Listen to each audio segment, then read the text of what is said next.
The eAssist Dental Solutions podcast. We are the nation's leader in outsourced dental billing. Our clients require highly skilled dental office managers that can consult with client offices. Welcome to the eAssist Dental Solutions podcast. I am your host, Andre Quintana, and I am here in the Raleigh area of North Carolina. I just want to say hello to our eAssist nation out there because I am just simply excited about our guest today. He is Dr. Roy Shelburne, and he is on the eAssist Dental Solutions podcast as a speaker, consultant, writer, and coach. Well, now I just very excited about having you on the phone, Doctor. I just want to go ahead and introduce you, maybe have you say hello to eAssist Nation and tell us a little bit about yourself.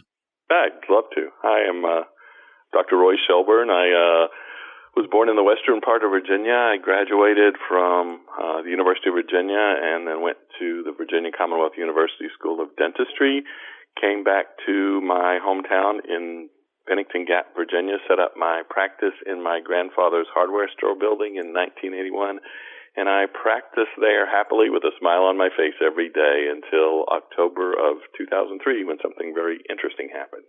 My goodness. Well, we're going to get to that in just a moment, but can you tell us all out there how you decided to become a dentist in the first place? Grew up on a farm, taught me two very important lessons. One was what it was like to work hard for a living, and the other thing it taught me is if I could do something else, I'd sure try. Had a mother who was in healthcare. She was a nurse. Thought about medicine. Had a fairly good relationship with a local physician, and I was home from school. My mother actually worked in his office. I was home from school from the University of Virginia during my spring break. It was between my sophomore and junior year, and he asked me, he said, "You still plan on going to medical school?" And I said, "Yeah, I do." And he said, "You got a few minutes?" And I said, "Yes." And he pulled me into his office, sat me down, and he asked me, did I intend to have a family? And my answer was, yeah, I would love to have a family. He said, "Don't go into medicine." He said, "Do dentistry, do something else, but don't do medicine. You'll have a great income, but you won't have any time with your family." And I took his advice, and I looked at dentistry, and I thought, hey, this could work for me. So that's how I made that decision. I knew I wanted to be in healthcare. Was not so sold on dentistry until I kind of was swayed that way by the physician in the area. And I also grew up in braces. Had to travel about 2 hours from where I lived to get my ortho done and adjusted. So it took so long a drive to be able to get there. The orthodontist who did the work for me would have me stay. So they would take impressions and they would work in the lab to get things done to be able to either change the appliances or to make the new appliances. And he had me come to the lab with him, and I sat in the lab and I watched him do that. And he finally said, "You want to try to help?" And he actually had me help a little bit in the lab. So I guess fate had a way of pushing me in the dental direction. Have loved it. It's been a great profession. Love the people, love what we do, love the fact that we're able to interact with folks every day and ultimately can change people's lives with what we do. So it's exciting. And thank you for that. That's a great story. And that's who we are, too, at eAssist Dental Solutions. I saw on your website, a beautiful website, by the way, and I saw that you make small changes to have big benefits. And that's kind of some of what we do at eAssist with making tweaks and helping our doctors with claims and everything that we do. But back to your story. How long did you have your practice, doctor? Well, from 81 till 2003, so that was, doing some math, how many years that was?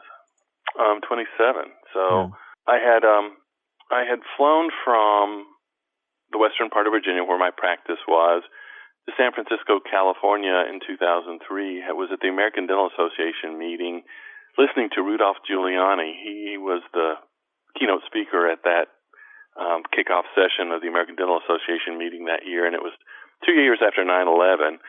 And we know about the Twin Towers in New York, and Giuliani was mayor of New York during the time, and we'd watched how New York was, and the country was devastated by what had happened with the Twin Towers and with the Pentagon and with the other flight that went down. And we had watched New York kind of work to come back together and to rebuild in that process, and Giuliani was part of that process. He was speaking on leadership. Great speaker, but almost midway through, my phone began to vibrate, and I opened my phone. It was my wife who was calling. She was visiting my daughter at Virginia Tech at the time, so she wasn't home, and I thought, she must have dialed me by mistake. She knew I was going to be in this meeting, so closed my phone, and I waited for Giuliani to finish, and then when everybody else started to pour out of the auditorium, I called Debbie, and I found out her first words out of her mouth was, "Roy, are you sitting down?" I don't know if you've ever gotten a call like that, Andre, but you know what's coming next is not very good. I asked her, I said, "Do I need to be sitting down?" And she said, "Roy, you need to be sitting down." I said, "Well, what's going on?" She had said that James called. James was a custodian at the office. He had called her to let her know the FBI had come to my office. They had battered down my back door and were beginning to take all my records. That was not a good day.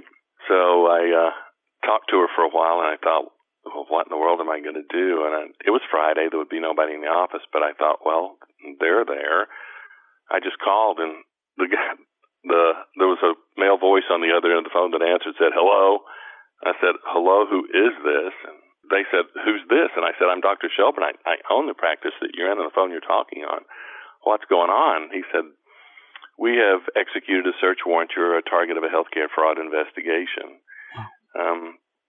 That changed my life. Having the fact that I was under investigation, I flew back home, found them in front of my office. My office was surrounded by crime scene tape. It happened the Friday before our county's fall festival, so there were parades through town the next day, and there were booths set up on the highway. And my practice was in the largest town in the county. Population of the town was 1,800. Population of the county is about 20,000. So that set into motion a lot of things that happened, caused me to review what I did, how I did it, to find out what had actually triggered the issue, and went through a investigating process for about 3 years, was indicted, was found guilty of healthcare fraud, was sentenced to 24 months in federal prison. I was found guilty of healthcare fraud, racketeering, money laundering, and structuring. I learned a lot in the process. The jury's never made aware of the amount, and did we make errors billing? We did. And the thing that I didn't understand is the legal definition of intent to defraud. I thought you could be guilty of defrauding an entity if you billed for something you never did on a patient you never saw. But from a legal standpoint, it's a broader definition. It includes what the legal system considers blind disregard, which means if you do the same thing the same way, making the same errors, and don't have systems to identify and correct those errors in your practice, that's considered intent to defraud. And we were paid, they did an investigation over 6 years, and we were paid $3.5 million for the work that we provided during that 6-year period. And during the sentencing, the prosecution, they established the amount that I got that I wasn't entitled to. And of the $3.5 million, the amount that I got that I was not entitled to was $17,899.57. That was 0.05%, and I thought that was a pretty good error percentage, but the prosecution didn't think so. So I spent 24 months. I was sentenced to 24 months for $17,899.57 that I got over the course of 6 years. And even though we were able to show that there was work I provided, should have billed for, could have billed for, and could have been paid for, should have been paid for, we just didn't bill it for whatever reason, missed it, in excess of the $17,000 amount. That didn't make any difference. So I learned a tremendous amount about billing and coding. I now attend the Code Maintenance Committee meeting every year. I go to the American Dental consultants. Those are consultants who work for the insurance companies, and they review our claims to determine whether or not they're payable. I go to those meetings because I want to hear what they're concerned with. It's interesting to get behind the curtain and actually sit in an audience where those people who work for the insurance companies talk about claim submissions and what dentists are doing improperly and incorrectly, and being able to address those when I speak to individuals and when I do audits of practices, able to give them guidance how to prevent making those errors that can literally jeopardize your future and your freedom. So that's my story, and I'm sticking to it. You know, you said something, that was an amazing story, and you said something that it changed your life. But what I took from that, Doc, is that you used something that impacted your life to change other people's lives in the future. Can you speak a little bit about that? Sure. You know, my thoughts always were that if I got something I wasn't entitled to, I could return it with any interest or penalties that were associated with.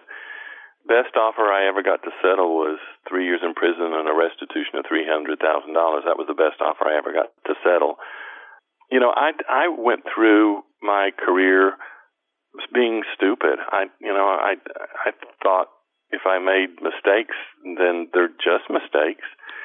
I learned that that's not the case, and I wished I would have had an opportunity to listen to the dangers that exist and why I needed to pay more attention to the business part of my practice, the billing and the coding piece. I was focused on my patients and providing care, as most doctors are and should be, but I kind of put on the back burner or didn't think it was important. So I've devoted myself to sharing my story, not because I'm proud of it. I'm very ashamed of what happened, but I want to be the last dental professional that goes to prison for ignorance, things that they didn't know.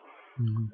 If they hear the story, if they hear my recommendations, they have the option to adopt my recommendations or to not. But at least you have an educated method of making that decision whether or not you want to do it, and to be cautious about how you do it, or you just, like me, felt like, well, nothing's going to happen. The worst case scenario is I had to pay some money back. So I air my dirty laundry as a crash dummy, I guess, for lack of another description. The worst thing that could happen professionally happened to me. And let's put it in perspective, too, Andre, that although what happened to me was probably the worst thing that could happen to a professional, there's no comparison to losing a loved one or a sick family member or something like that. That is much more devastating than what happened to me. Professionally, yeah, it was bad. Was it hard on my family? Absolutely it was. But, you know, I've learned a lot in the process, so much that I've been identified by the American Dental Association as a subject matter expert on billing and coding, and I try as best I can to keep other people out of hot water, and that is the only way I make sense of what happened. If it just happened and I didn't use what I've learned to be able to share with others, that would be a horrible waste. That would be a travesty. So I feel like it's more important for me to share my story than it is to hide in a corner and to try to keep it from being out there where everybody else can see it. So I share very openly because I think people need to learn from my mistakes. Thanks for asking.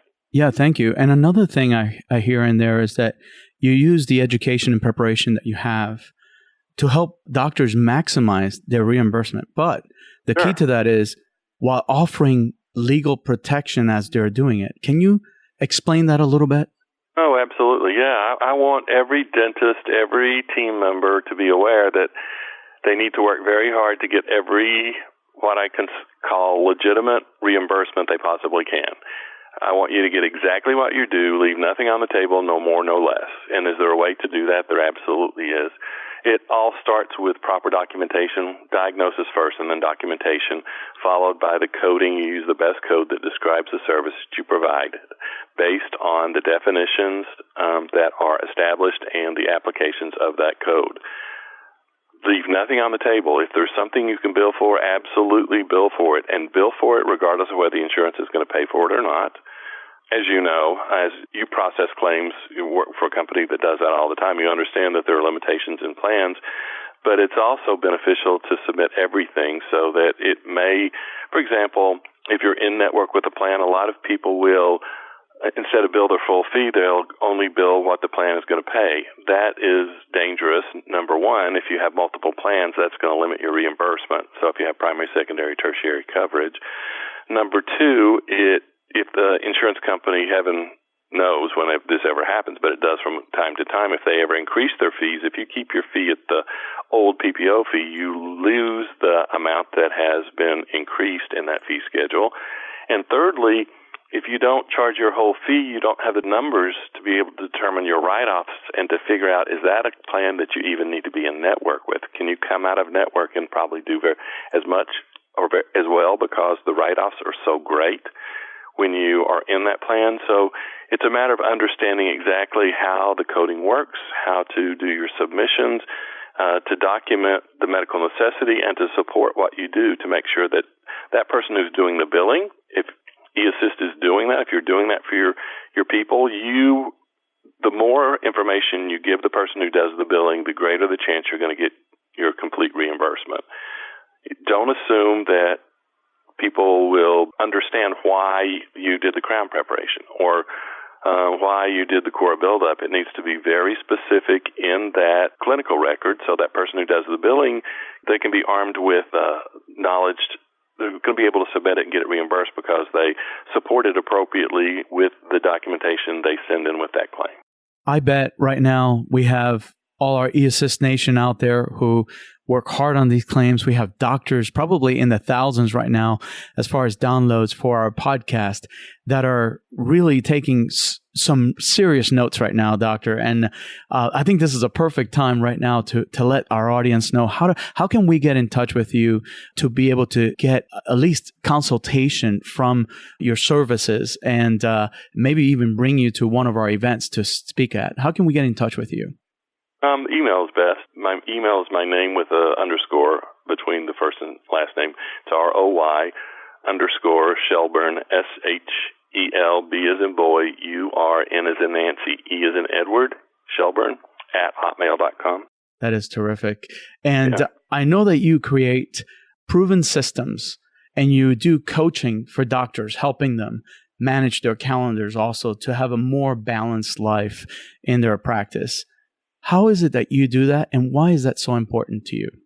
Well, I'll start with the balanced life thing. You're not going to be an effective parent. You're not going to be an effective husband or wife. You're not going to be an effective team leader, and you're not going to be an effective dentist if your life is not in proper perspective. If you don't have your life organized in a way that you can get done what you need to be done. If you're always in chaos, if you're always fighting to get things done, you're going to let one or more areas of your life slide, and that starts to snowball. You need to be able to put things together. If you want things duplicated, then the outcome to be what you want it to be consistently, you have to have a system to make sure that happens. System in your life, system in your practice, system in dealing with team members. And it's important that you think long and hard about what's most important in your life and make sure that is at the top of your list of things to do. And the things that you can't change, you're going to have to just deal with. That goes at the bottom of the list. There are some things in your life that you just have to deal with. You can't change it. It's one of those things you can't. If you worry about it, it makes your life miserable. So, are there systems that you can apply in your practice to make sure that everything runs smoothly and consistently? Yes. Will it always work? No. The wheels will always fall off from time to time. But the system will guarantee that you have the most consistent result, resulting in an outcome that you're happy with and that it makes your life more organized. The only way you can get an organized life is to put together your systems, and that starts with looking at what your expectations are. What is that supposed to look like? Once you do that, then you develop your standards to get to that end. Once the standards are developed, you need to put somebody in charge of that system in your practice. That does not necessarily have to be you, doctor. It might be, depending on what the system is. And you need to educate everyone. Doctors, you can't assume, or office managers, you can't assume everybody understands the steps of the system like you do. You have to develop your expectations. Then you need to train and trust those people who are responsible for carrying out the steps of that system in your practice. You need to review them regularly, and if there are instances where you're not meeting that expectation, you need to revisit that regularly and determine, okay, we're not getting this done here. What's the issue? How do we need to move forward? And there needs to be open communication between leadership and those people who are trying to fulfill those expectations. They need to be able to give you feedback. For example, if the documentation doctors, you have developed an expectation that the record for a new patient looks like this and such, and it doesn't happen, and you ask that person who was responsible for making that documentation, hey, what's up? We've gone over this and gone over this. That person needs to be able to give you feedback. It might be an issue where they don't have enough time. Doctor, I understand you need this, and I want to be able to give this to you, but I honestly don't have enough time. You expect us to turn the room around and get another patient. So there needs to be communication there. And finally, if you have an individual who has been educated, who understands the expectations, have been given opportunities to learn and to be trained and to give feedback, and if they're not able to meet that expectation, that person does not need to be in the organization. And I'm not quick and flippant to say people need to be gone, but we have a lot to do in dentistry. There needs to be set systems, and once those are in place, if an individual is unable to meet the expectations, they don't need to be there. And that doesn't necessarily mean that they don't need to be in the office. They may not need to be an assistant. They may need to be a business person, or a business person may need to be an assistant. You may have the right people on the bus, but you have the right people in the wrong seats. Number one, get the right people on the bus, and number two, put them in the right seats. And once that's done, if the training and the systems are in place, you'll find that things happen and you don't even have to think about it. Everybody knows exactly what's the expectation, and by the time you're done with that process, it's over and nobody had to be told anything. Everybody knew exactly what was to happen, and it works like clockwork, and that can be in any area of practice. I'm a proponent of putting together systems, but there again, training and education of those individuals and the expectations need to be very clear, and you need to continue to work it because the wheels will continue to fall off. It's helpful when you bring a new person on board. They are up to speed much more rapidly than somebody when you're trying to figure out, okay, how do we do this now? And if we do this one step, you can write down that system, give it to a new hiree, and they can go through it, and it gives them step by step the expectations. And I'm a huge proponent of that.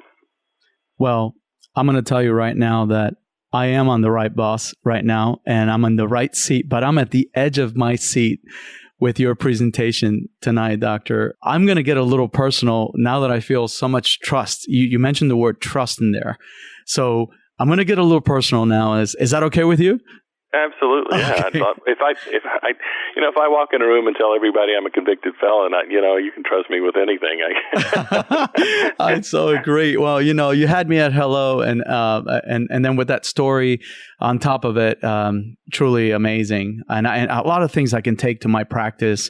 I know that we have e-assisters out there that work with a lot of doctors that can speak a little bit about some of what we are talking about tonight. And we may have people that need you out there, and we're keeping our ears open tonight. But the question I had for you is, with that story, how does it make you feel when you can perform at that level that you do? And that I felt that sincerity in your voice. How does that make you feel when you can perform at that level for your clients all the time? Oh, it gives me validation. Like I said, if I can save one person from having the same experience I have, I feel it was all worth it. There's somebody out there that needs to understand. Number one, I love improving the quality of life for people that I speak to, and if you can increase the reimbursement, take the pressure off. You guys do a great job at eAssist, taking that off the table. Rather than having to deal with all those submissions, they can spend that time with the patient, developing the relationships. And number one, it's a relationship industry. And I've talked a lot about systems. It sounds very mechanical, but the only reason I think those systems are so important, it gives you free time to be able to sit knee to knee, eye to eye with that patient and talk with them, learn what their expectations are, their fears are, their the thing that motivates them in life to be able to better direct their care. And if you are able to put those systems together, it's not because you're that mechanical. It's because it frees you up to do something that's more important. What eAssist does in taking the billing piece off the table, that also frees that office person up. Rather than having to deal with the submission and then the resubmission and the appeals, that's off their table. They can sit with that patient and have a discussion that's meaningful, not about the insurance, not about why they had to delay the reimbursement of the treatment. It's just because they can become what we are supposed to become, healers, people who work with patients. We're not insurance people. Now, do we need to know how the mechanics work and be able to do that effectively? Absolutely. But if you don't have systems in place, you find yourself so bogged down in the mechanics of the business that you can't do the most pleasurable part of dentistry, is changing lives. Thank you for that, because you mentioned the way we do it at eAssist and all the eAssisters out there that put so much effort into having these great relationships with their practices. And then they really give time back to the dentist so that the dentist can really focus on what's important, which is the patient. But absolutely, you also said something there that led to this next question, which is, how do you change the way doctors think about running their practice, which at the end of the day, it is a business, right? Yeah, it's really interesting. When I'm speaking and I'm telling my story, I can see in their faces the shock that they are experiencing. And a lot of speakers say, I don't want to scare you. I'm not that guy. I want to terrify people. But I also want to give them the tools they need and can use to protect and defend themselves. They don't have to be fearful. I want to make them fearful if they aren't doing what they need to protect and defend their practices. But I also want to give them the tools, if they're not doing that, to be able to implement and be unafraid. So, like I said, I get their attention because I'm that guy. I didn't think it would ever happen to me. And a lot of times, though, I actually spoke in New York, and there was a young man who walked into the session and obviously hadn't read the synopsis very well. And he asked me, he said, "What's this session about?" And I said, "I'm going to keep you out of prison." He looked at me and kind of laughed. He said, "That never happens." And he sat down, and I thought, this will be interesting. And I opened by telling my story, and he dropped his jaw, and he said, "You're kidding me." I could read his lips. A lot of people think, well, that doesn't happen. I thought the same way. That is amazing. I want to invite eAssist Nation and anyone listening to go to your LinkedIn page and connect with Dr. Roy. And this is the connection economy, and I really invite everybody to kind of look you up. And this is a perfect time, again, Doctor, to share your contact information. Can you do that for us? Sure. It's emails ROY_Shelburne, SHELBURNE @hotmail.com. If anybody wants to email me, please don't hesitate. If you've got questions, I spend a lot of time traveling. When I'm in a plane, I open my computer and I'll answer emails, or if I'm on the road, I'll do that too. Get a lot of them, but I never tire of them. If you've got questions you need to ask, I want you to have the information you need to protect and defend your practices. Ultimately, that's my goal. My passion is to keep people out of hot water and to get them paid. That's right. Yes. Amazing. Well, that was the first half. We are going to break for a quick announcement out of eAssist. We'll be right back. You know your practice is losing money. You just don't know why. Office managers are often overwhelmed with juggling insurances, patients, scheduling, and staff. eAssist Dental Solutions has the answer. By outsourcing your dental billing efforts with eAssist, your patients become your sole focus. With eAssist on your side, you will feel the burden of insurance collections lifted off your shoulders. Visit us at www.dentalbilling.com today to find out more information. So we are back again at the eAssist Dental Solutions podcast with our guest, Dr. Roy Shelburne. Doctor, thank you so much for joining us. You have told us quite a story. And, I want to continue to get personal with you because you opened up to us. You told us what happened to you. And that was something that I'll never forget. And I will continue to remind other doctors out there. And when I think of something that could jeopardize, I'm going to say, hey, you got to give Dr. Roy a call.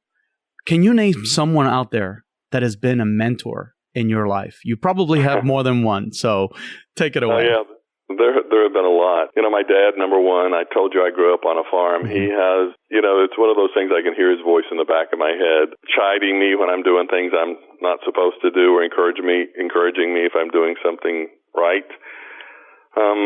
In high school, I had a couple of teachers that put some wind under my wings, gave me the support and the encouragement I needed. In dental school, there were a couple of professors. There's a Dr. Button that was instrumental in encouraging me and to see that I was molded into a professional that he could be proud of, and I hope that would continue to. From the speaking consulting part of the world, it would be Dr. Charles Blair. If you know anything about coding, he is the coding guy. I've worked with him for the last 7.5 years. Mm-hmm. I do articles for the Insurance Solutions newsletter, and at least 2 of those per session, and I help to edit the books as well. Linda Miles, who was the one who introduced me to speaking. Linda is from Virginia. I knew Linda fairly well prior to what happened to me, but Linda called me. I had been found guilty and was just before I was to present to prison, called me and she said, "Roy, you're going to be a speaker." I laughed and I said, "Linda, I'm not going to be anything other than a convicted felon." She said, "No, you don't understand. You're going to be a speaker." And I said, "No, that's never going to happen." And she started to explain that she not only is a speaker and consultant, but she owned an organization called the Speaking Consulting Network, where she taught individuals how to become speakers in the dental industry. And she arranged for me to come to the meeting directly after I was released from prison. And in fact, it was the day after I was released from the custody federal prison. She arranged for me to be flown to California, to Anaheim, to that meeting, and never looked back. She made it very clear that I was going to be a speaker and gave me the tools I needed to move forward in that world. And I'll never be able to thank her enough, or Dr. Blair enough, to be able to study from both of them. So they have been both extremely instrumental in my success since the incarceration and release from prison. That's wonderful. And thank you for that. I know both names very well. Dr. Blair was actually at our yearly summit in Utah, and I got a chance to do a podcast with him. We have his book in our office. So, something that I heard in your voice as well is the gratitude that you have towards people that have made a difference in your life. This morning, I put out something called a Q-tip almost every morning. And that's just to add some motivation to someone's life when they need it. And this morning's Q-tip was about gratitude. I asked my audience, what is the nicest thing that someone has ever done for you? And I was reading through all my comments, and you won't believe the stories, doctor, that I saw coming through on that post that I made. And then I put in my 2 cents in there, and I gave gratitude to President Jimmy Carter. And why? It's because what he did for me is, I have a story to tell as well. He made it possible for me to come from Cuba in 1980 on a boat through the Mariel boat lift back in 1980. And I was able to get here when I was 10 years old safely. But it's about giving, gratitude and recognizing those who do wonderful things for you. So you have been an inspiration. If a doctor is looking for a practice, how can you inspire them with your process to either start the right practice or improve the practice that they currently have? Right. The great thing about starting new is you can start new. If the systems are in place and working, then don't break it.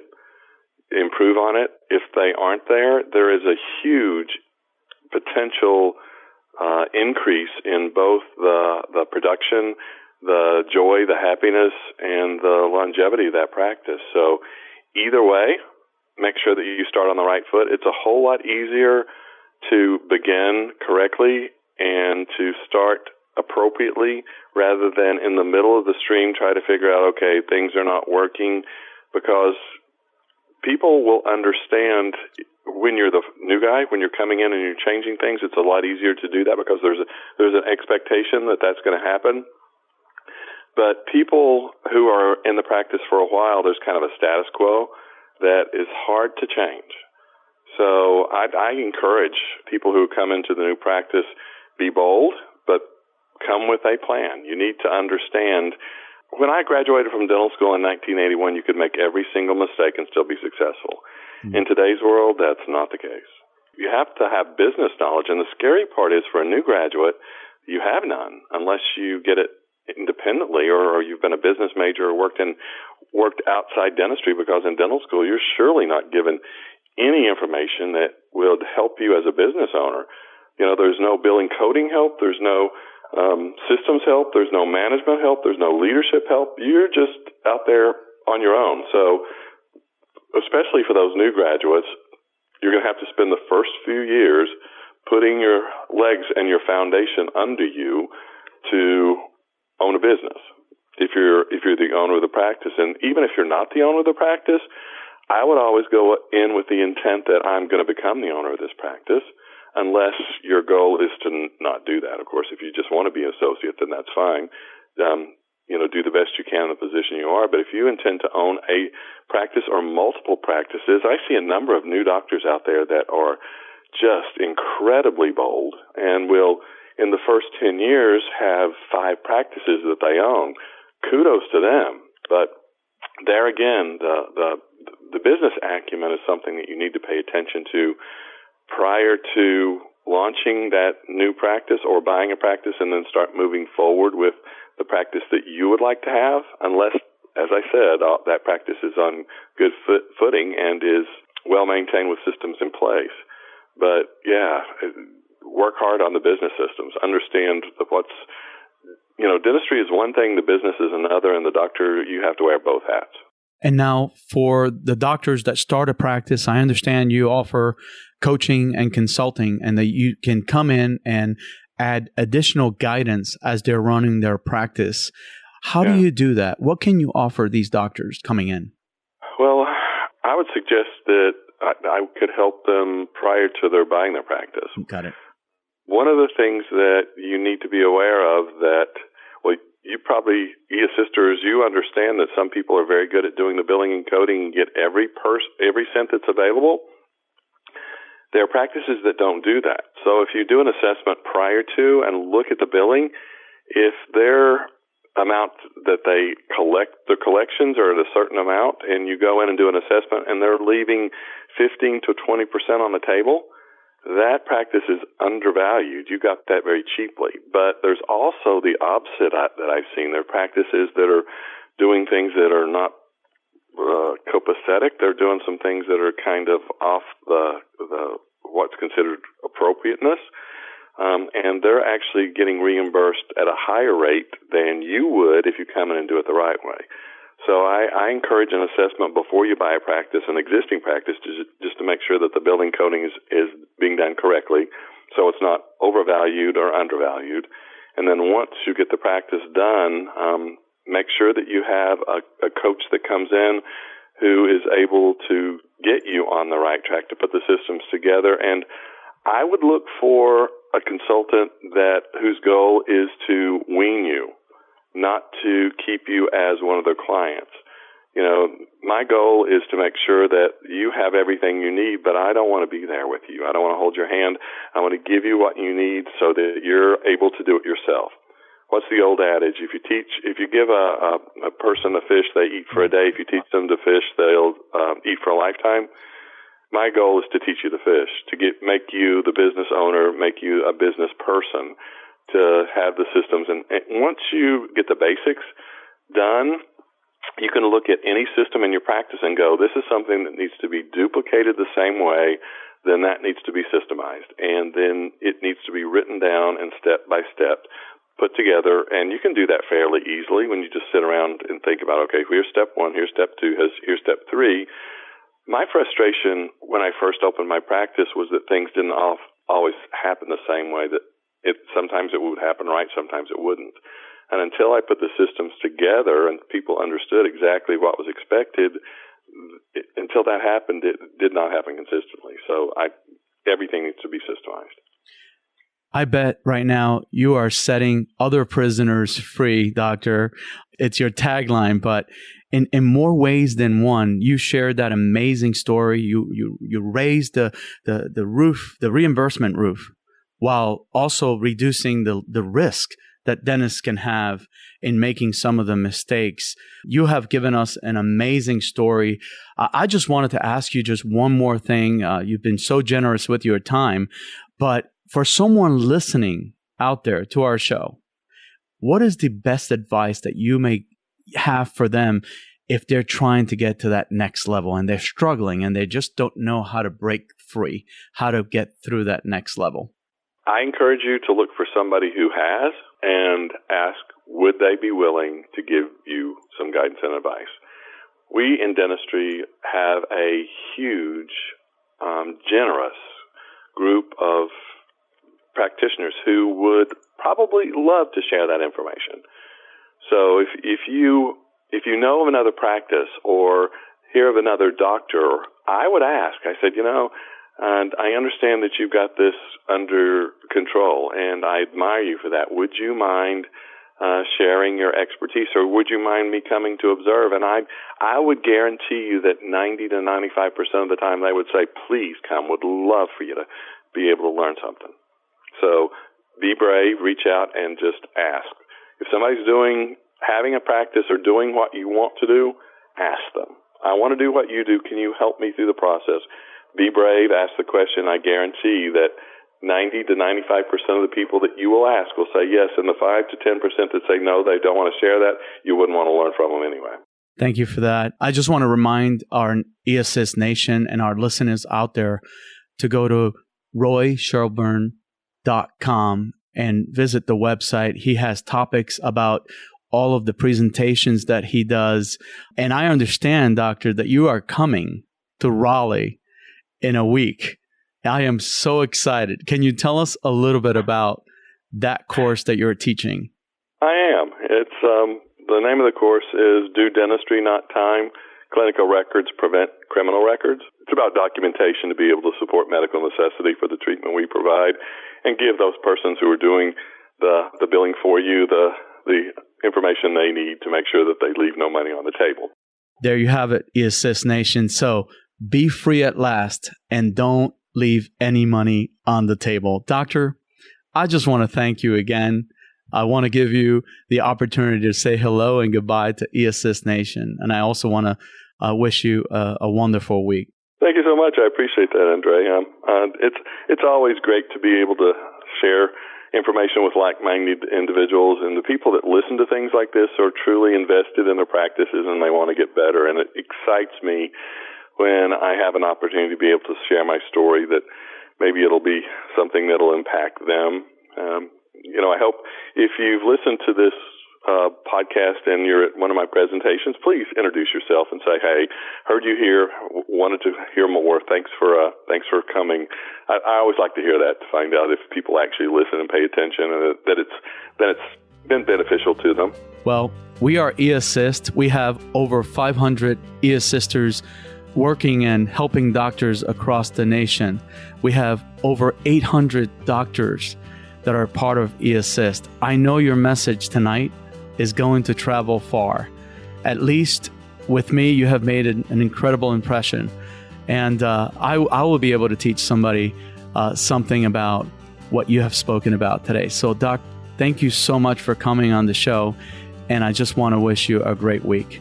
Well, Andre, thanks for having me. I appreciate the opportunity. And, continue preaching. Like I said, the nation is one who needs to be able to continue to learn and grow, and thank you for giving them a place to be able to do that. That's wonderful. Thank you. Thank you so much. Have a great week, everybody. We hope that you have enjoyed this episode of the eAssist Dental Solutions podcast. We love to put the spotlight on the individuals for their outstanding work for our clients.